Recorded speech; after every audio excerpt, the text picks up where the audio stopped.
Quel est l'avenir des voitures de sport électriques? Notre passion est-elle en danger? Bienvenue sur Karture, aujourd'hui on parle de l'avenir des voitures de sport full électriques. Étant passionné par les voitures de sport en règle générale, ayant grandi avec des posters de Ferrari, Lamborghini ou autres Porsche, le fait de ne plus avoir de son, c'est un petit peu compliqué. Néanmoins, il faut rester optimiste. Une voiture électrique, premièrement, est assez rapide. Petit bémol à propos de l'électrique, c'est que les batteries pour le moment sont assez lourdes et c'est au détriment de la performance.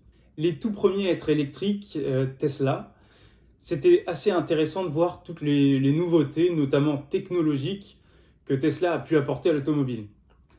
Mais aujourd'hui, lorsqu'on voit l'arrivée de la Porsche Taycan ou alors la toute dernière Audi RS e-tron, ça commence à être un petit peu plus intéressant.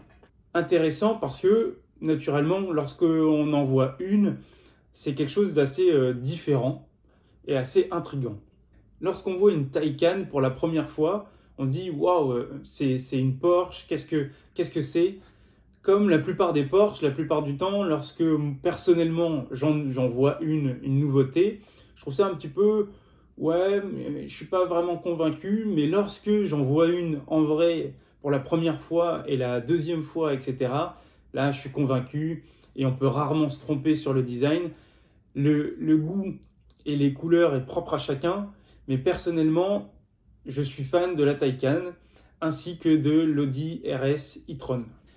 Ensuite, étant passionné par des gros moteurs, les V8, V12 et les V10, c'est assez compliqué d'être assez content parce que lorsque les voitures passent, on ne les entend pas du tout. Par exemple, lorsque à Monaco, on entend un V12 d'Aventador résonner dans toutes les rues, on sait que c'est une Aventador. Ces voitures-là ont une vraie âme. Cette âme est perdue un petit peu avec ce genre de voiture. Et il faut que les constructeurs réussissent à nous donner un petit peu plus d'envie, un peu plus de désir pour éventuellement acheter un jour ces voitures. Parce que lorsqu'il y a un V12 et qu'on l'entend résonner, on s'arrête, on le regarde et on sait qu'il va se passer quelque chose. Mais lorsqu'il y a une Tesla qui passe, déjà on peut même pas le savoir. Donc c'est un peu compliqué, en tout cas pour ma part, à être fan de ce genre de voiture. Le moyen de transition actuel est l'hybride et l'hybride rechargeable. On peut voir déjà certaines évolutions, à savoir lorsque on voit une toute dernière SF90 passer. Au niveau du son, j'en ai vu une démarrer et elle a démarré en électrique. Et je vous avoue que ça m'a fait quelque chose parce que je me suis dit, on s'attend à ce qu'au start-up il y ait quelque chose de rauque, de quelque chose de made in Ferrari. Et là, c'est du Made in Ferrari, mais du 21e siècle. Et c'est quelque chose de totalement différent.